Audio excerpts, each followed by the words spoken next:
Здравейте хора! В момента съм в Лаос, в Виентиян, столицата на Лаос, и се опитвам да заснема едно видео за първи път в живота си. Да видим какво ще излезе, дали ще се получи добре или не. Надявам се да се получи и да се видят някакви неща от моите приключения в Лаос. Града, пълно спокойствие цари навсякъде и много добре се чувствам. Няма реклами, няма нищо.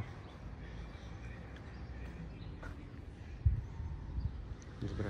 Като култура малко прилича на Тайланд, защото са будисти, има ги тези храмове, които ги в Тайланд навсякъде. Аз съм ги виждал и преди.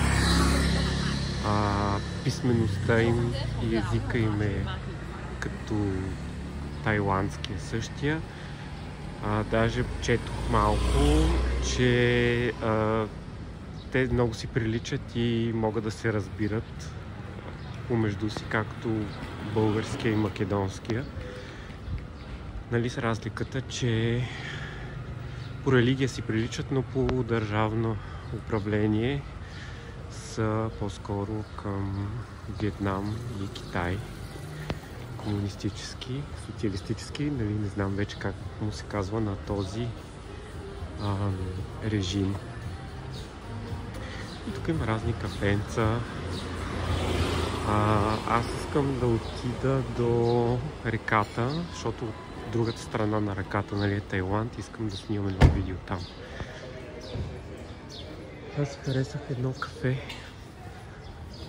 Минах покрай него, обаче в Google си намерих друго и искам да отида да видя друго какво е. И след това ще намеря решение на този проблем. Също така има много френски неща. Много е странно. Даже всички административни сгради, сутринта, като отичах маратона, минах покрай министерства. Те не са внушителни сгради. Обаче всичко пише на френски, примерно Министерство на финансите, е написано на френски, нали, на техния си език. И също заведение има много от Франция. Това е интересно, някаква порта, и след тая порта е реката, обаче сега отивам да си търся кафето, защото успешно. В момента съм в центъра, това е пряко предаване от центъра. Тук има нещо за маникюр, за масаж. Има тук нищо, че няма движение в сравнение с Виетнам. Може да видите как се почистват улиците и така. И в момента съм на улицата, на която е кафето, което търся. Друг любопитен факт за Лаос е, че има много виетнамски и китайски инвестиции. Всички виетнамски банки ги има и тук, което е шок за мен, защото никъде на друго място не съм го виждал в нито една държава. Всички паркове, градинки, парка, в който започваше маратона, беше финансиран от Виетнам. И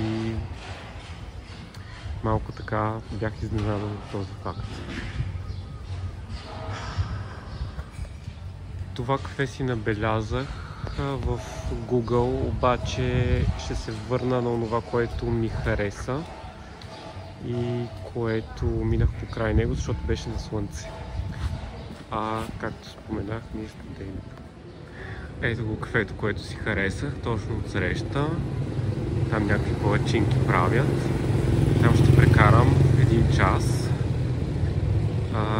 и ще седна малко на слънце. Както предположих, има слънце на това кафе, много добре се чувствам. Ето тия кафе, то е много силно и поръчах някаква закуска. Чакам да дойде някакви яйца, почти. До мен има някакви хора, които пият бира. Нали, няма да обръщам телефона да ги снимам, защото ще ме видят.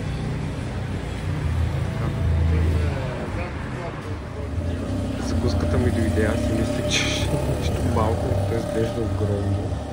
Както и да е. тук е хубаво място, защото има тук една аптека. Аз нали се разболявам и ще я посетя след малко за някакви хапеща.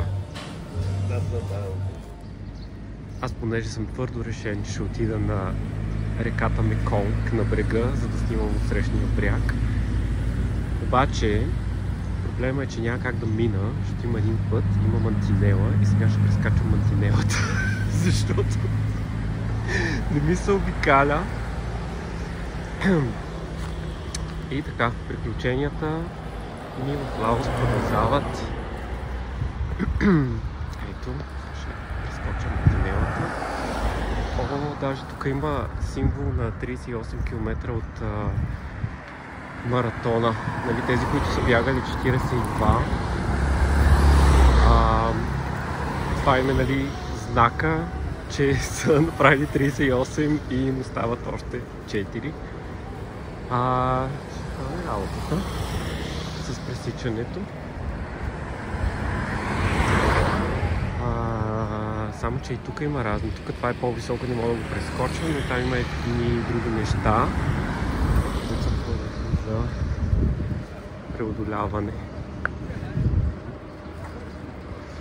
И така.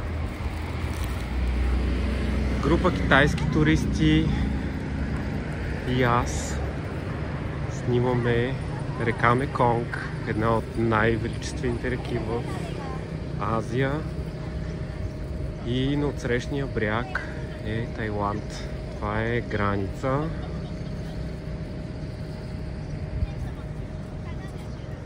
Изглежда в Тайланд същото като тук, горе-долу.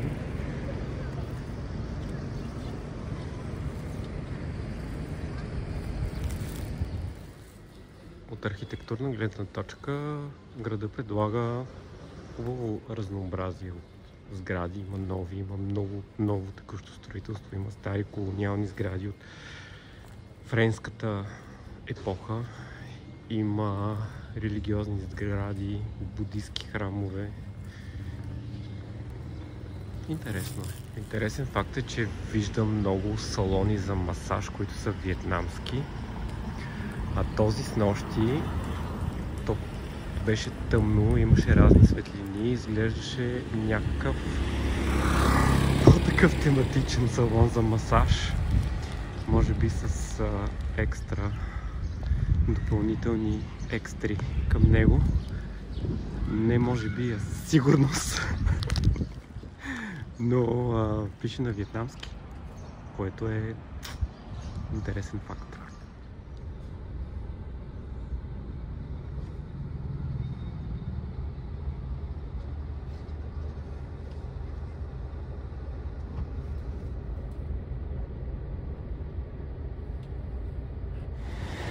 Вече съм на гарата, която е пълна с китайски туристи. Те се изсипват на куп. Ето тези автобуси. И ги чакам малко да се махнат, за да вляза вътре. Сигурно има някаква проверка на билет. И така, има задръствания около гарата. Приключение е. В момента съм на гарата и нося маска, защото има много хора. И не искам да се случи.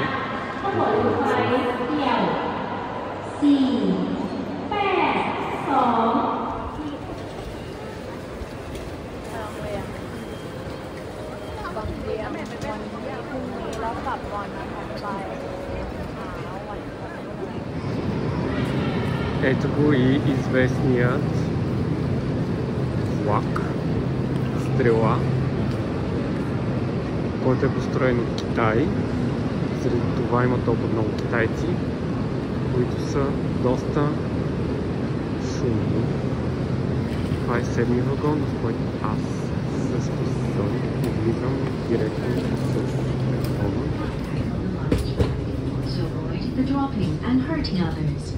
Това е. 女士们、先生们，请您将行李物品平稳摆放在行李架上，较大物品请放在大件行李处。行李架上背包侧兜内的